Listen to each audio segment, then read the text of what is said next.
Marc-Éric, je voulais te poser une question. Je voulais savoir pourquoi, selon toi, le taux de souscription des entreprises au contrat cyber est si faible en France.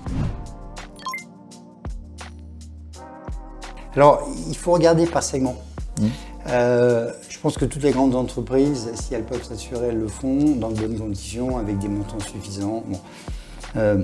Les outils, aujourd'hui, cherchent beaucoup à s'assurer. Elles ont un peu de mal à trouver de la capacité parce qu'effectivement, elles sont un peu critiques. Pourquoi elles sont critiques? Parce qu'elles ont une capacité à payer des rançons qui est quand même assez élevée et elles sont moins protégées que les grandes entreprises qui aujourd'hui quand même ont un niveau de maturité qui a considérablement progressé. Et alors après, tu as les TPE et les PME. Les TPE et les PME, elles sont moins attractives pour les hackers parce que leur capacité à payer est beaucoup plus limitée. Donc elles sont l'objet d'attaques assez peu expertes, plutôt des attaques de masse. Et elles sont globalement en fréquence beaucoup moins attaquées. Mais vraiment beaucoup moins. Par contre, elles sont très vulnérables. C'est-à-dire quand elles ont une attaque, ce sont les PME et les TPE qui peuvent disparaître, beaucoup plus que les ETI, encore les grandes entreprises. Donc en fait, il faut distinguer, leur exposition n'est pas très élevée, parce qu'encore une fois, elles ne sont pas très attractives. On peut pas la rappeler à Lille, je veux dire, le cœur d'attractivité, l'optimal aujourd'hui, il est sur les ETI, pour les hackers.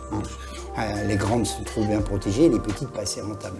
Mais quand même, elles ont des attaques, on le voit, elles sont quand même attaquées, et quand elles sont attaquées, effectivement, elles sont vraiment en risque. Et je crois que les chefs d'entreprise de ces entreprises-là, il y a plusieurs choses. Un, ils sont conscients qu'ils n'ont pas toujours un niveau de maturité de la prévention très élevé, donc ils savent qu'ils vont avoir du mal à s'assurer. Deux, ils savent qu'ils ne sont pas extrêmement exposés en fréquence, et ce qui fait la demande n'est pas très importante. Mais elle est quand même à la hausse. On le constate assez clairement. De la même façon que le niveau de maturité de la prévention, elle est aussi plutôt à la hausse. Donc ça va relativement dans le bon sens. Mais il faut bien prendre en compte qu'effectivement, on est sur une fréquence potentielle d'attaque qui n'est pas celle des segments au-dessus, qui est quand même largement inférieure. Donc ils le ressentent, je veux dire. Donc par contre, c'est vrai que du coup, ils ont un besoin qui est extrêmement élevé parce que en cas d'attaque, ils sont un petit peu perdus à plusieurs titres. Déjà, ils ne sont pas prêts et nos services de remédiation les aident beaucoup.